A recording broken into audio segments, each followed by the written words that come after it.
My dear listeners and well wishers subscribers welcome to my channel. మనిషికి తన మీద తన కంట్రోల్ ఉంటే ఈ ప్రపంచం మీద కంట్రోల్ ఉన్నట్లే. అలా కాకుండా ఈ ప్రపంచం మీద కంట్రోల్ ఉన్నా సరే నీ మీద నీకు కంట్రోల్ లేకపోతే ఈ ప్రపంచం నీ కంట్రోల్ నుంచి చేజారిపోతుంది. ఈ విషయాన్ని ఆచార్య చాణక్యుల వారు బలంగా నమ్మారు. ఇదే విషయాన్ని తన శిష్యులకు ఇంద్రియ జయ అనే పేరుతో బోధిస్తూ ఉండేవారు.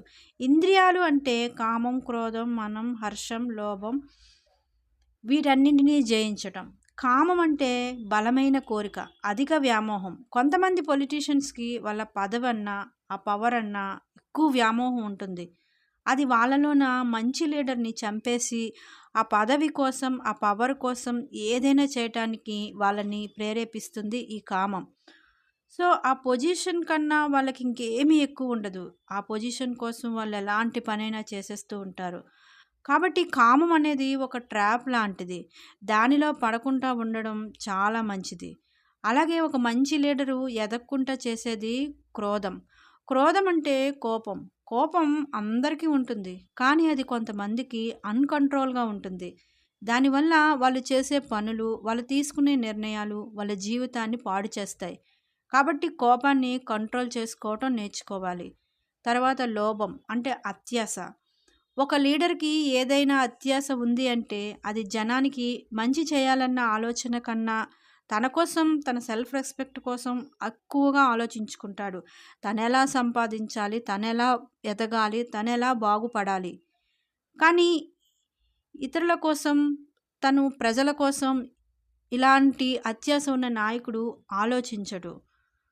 అత్యాసపరుడు అయిన నాయకుడు ఎప్పుడూ కూడా ఒక మంచి లీడర్‌గా ఎదగలేడు. చెడ్డ లీడర్‌గానే ఉంటాడు అనేది ఆచార్య చాణక్యుల వారు చెప్తున్న అంశం.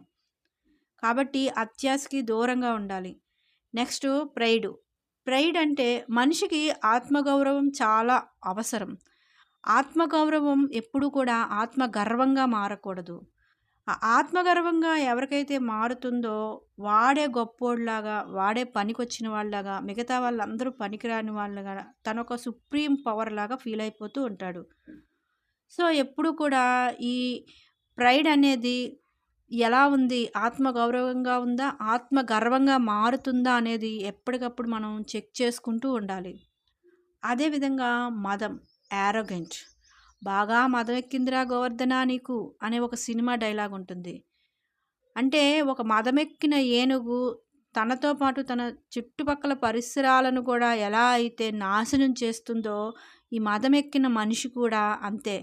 తిను తీసుకున్న నిర్ణయాలే ఎక్స్ట్రీమ్ లెవెల్గా ఫీల్ అవుతూ ఉంటాడు. కనీసం ఫీడ్బ్యాక్ ఇతరుల నుంచి కానీ తన శ్రేయోభిలాషుల నుంచి కానీ వినే పరిస్థితుల్లో ఉండడు. కాబట్టి ఈ మదం అనేది నాయకుడికి పనికిరాదు. ఎందుకు అంటే తనే కరెక్ట్, తను అనుకున్నదే కరెక్ట్ అనుకుంటాడు. తర్వాత చివరికి ఫలితాలన్నీ రివర్స్‌గా రావడం వల్ల ఒంటరివాడైపోతూ ఉంటాడు. హర్షం, ఓవర్ ఎక్సైట్‌మెంట్. వీడికి ఏదొచ్చినా ఆగదు. వాడికి ఒక నవ్వు అయినా, ఆనందమైన, సంతోషమైన, దుఃఖమైన ఏది ఆగదు. అలాంటి పొజిషన్‌లో ఉండి నిర్ణయాలు తీసేసుకుంటూ ఉంటారు కొంతమంది. ఆనందం ఎక్కువైపోతూ ఉంటే పక్కవాడికి మాటిచ్చేస్తాడు. పక్కవాడికి తీసుకో అని. కొంతమంది పూర్వకాలం ఇలా ఆస్తులు కూడా పోగొట్టుకున్న వాళ్ళు చాలామంది ఉన్నారు. దుఃఖం ఎప్పుడైతే వీడికి ఓవర్‌గా బాధ కలిగిందో, ఓవర్ సాడ్‌నెస్ వీడికి కలిగిందో వెంటనే ఇక చచ్చినా వాడి మొహం నేను చూడను. నేను చస్తే వాడు రాకూడదు, వాడు చస్తే నేను వెళ్ళను. ఇంకింతే. నీకు నాకు మధ్య బంధం తెగిపోయింది. Over excitement. ప్రతీదీ ఓవర్‌గా ఆలోచిస్తూ ఉంటారు. ఇలా ఎవరైతే ఓవర్ ఎక్సైట్‌మెంట్ ఉంటారో వీళ్ళకి తొందరగా హార్ట్ అటాకు, బీపీలు రావడం కూడా జరుగుతూ ఉంటుంది. బంధాలు కూడా బ్రేక్ అయిపోతూ ఉంటాయి. మరికొంతమందికి ఆస్తులు కూడా పోగొట్టుకొని తనకు తాను నాశనం అయిపోయే పొజిషన్ ఉంటుంది. కాబట్టి ఓవర్ ఎక్సైట్‌మెంట్ ఎవరుందో వాళ్ళు అలాంటి సమయంలో నిర్ణయాలు తీసుకోకపోవడం మంచిది. లీడర్‌కి ఇలా ఓవర్ ఎక్సైట్‌మెంట్ ఉంటే ఖచ్చితంగా తనొక బ్యాడ్ లీడర్‌గా మారిపోతాడు. ఇక వీటితో పాటు ఆచార్య చాణక్యుడు ఇంకొన్ని ముఖ్యమైన సూత్రాలు చెప్పడం జరిగింది. Real power behind king. Acharya చాణక్యులు ఏం చెప్తున్నారంటే ఒక రియల్ కింగ్ అంటే ఒక నిజమైన రాజు లేదా ఒక నిజమైన నాయకుడు వెనకాతల 3 బలమైన శక్తులు ఉంటాయి. వీళ్ళు ఎలాంటి స్వార్థం లేకుండా విషయం పూర్తి అవగాహనతో రాజుని ముందుకు నడిపిస్తూ ఉంటారు. వాళ్ళే గురువు, సలహాలు చెప్పేవారు, స్నేహితులు. ఒక రాజుకి ఆ సమాజానికి సంబంధించి ఒక సంక్లిష్టమైన పరిస్థితి ఎదురైనప్పుడు, తమ ప్రజలకి ఏం చేయాలో తెలియనప్పుడు, ఆలోచనలో పడిపోయినప్పుడు, అయోమయంలో పడిపోయినప్పుడు మొదటగా గురువు తనకి సరైన జ్ఞానాన్ని అందించి అంధకారం నుంచి వెలుగులోకి నడిపిస్తూ ఉంటాడు. కాబట్టి ఒక రియల్ నాయకుడు వెనకాతల ఖచ్చితంగా ఒక మంచి గురువు ఉండాలి. తర్వాత సలహాలు చెప్పేవారు. సలహాలు చెప్పేవారికి పూర్తి విషయం పట్ల జ్ఞానం ఉండాలి. అంతేకాదు టెక్నికల్ వైజ్ కూడా వీళ్ళకి మంచి పట్టుండాలి. ఇలా లేదంటే వాళ్ళకి ఏమాత్రం దేనిపైనైనా వ్యామోహం ఉన్నా సరే, ఒక నాయకుడిని లోకానికి తొక్కేయాలన్నా, లేదంటే హిమాలయాల అంచులపై నిలబెట్టాలి అన్నా సలహాదారులే ముఖ్యమైన పాత్ర పోషిస్తారు. తర్వాత మిత్రులు. వీళ్ళనే మిత్రాస్ అని అంటాము. ఏదైనా మనం ఎంత గురువు చెప్పినా, సలహాదారులు చెప్పినా సరే, మన మనసుకు దగ్గరగా ఉండే స్నేహితుడితో మన భావాలను పంచుకోవడం ద్వారా, ఏదైనా ఒక విషయాన్ని ఆచరణలో పెట్టే ముందు వాళ్ళతో డిస్కషన్ చేయడం ద్వారా మనం మరింత ముందుకి ధైర్యంతో వెళ్ళగలం.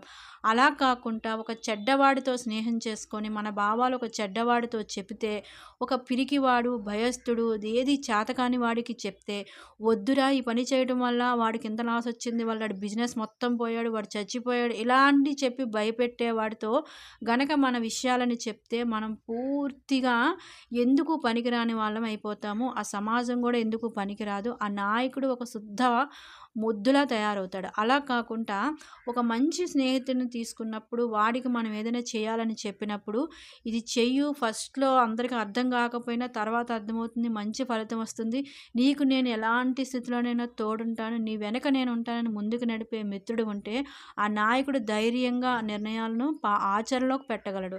కాబట్టి మన వెనక మంచి జ్ఞానమున్న గురువు ఉన్నారా లేదా, టెక్నికల్ నాలెడ్జ్ ఉన్న సలహాలు చెప్పేవాళ్ళు ఉన్నారా లేదా, మనసుకు దగ్గరైన వాళ్ళు స్నేహితులు ఉన్నారా లేదా అనేది మనం ఎప్పుడూ కూడా చెక్ చేసుకోవాలి. అంతేకాకుండా ఎ lazy king will easily fall into the hands of enemies. ఈ విషయాన్ని మనందరం కూడా ఖచ్చితంగా ఒక పేపర్‌పై రాసి మనం ఏదైతే పని చేస్తున్నామో ఆ ప్లేస్‌లో పెట్టుకోవాలి. ఈ విషయం నేను చెప్పేది కాదు. ఎవరైతే చాణక్య సూత్రాలను మనకు అందించారో రాధాకృష్ణ పిల్లయ్య గారు, ఆయన చెప్తున్న మాట. ఎందుకంటే ఒక రాజు బద్ధకస్తుడైతే అతని రాజ్యంలో వారందరూ కూడా అలానే ఉంటారు. అతను మొత్తం ఆ రాజ్యం శత్రువుల పాలైపోతుంది. సో, మనం కూడా ఆఫీస్‌లో గానీ, ఇంట్లో గానీ ఎనర్జిటిక్‌గా ఉంటే మనతో ఉన్నవాళ్ళు ఎనర్జిటిక్‌గా పనిచేస్తారు. సో, ఎనర్జిటిక్‌గా ఉంటే మన గోల్స్‌ని కూడా మన టీం ముందు పెట్టడానికి మనకి అవకాశం ఉంటుంది. మంచి రిజల్ట్‌ను మనం అనుకున్న సమయానికి పొందే అవకాశం ఉంటుంది.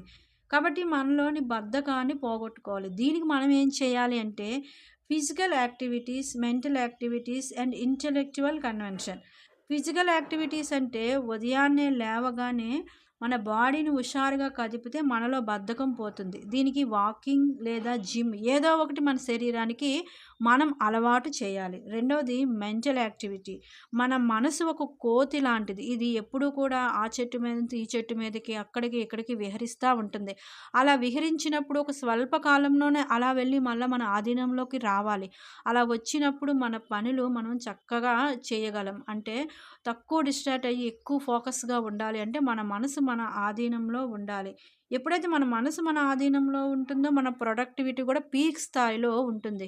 సో, దీనికి మనం ధ్యానాన్ని అలవరుచుకోవాలి. ధ్యానాన్ని మించిన ఉత్తమమైన మార్గం మనసు కంట్రోల్‌కి మరొకటి లేదు. ఇది గమనించాలి.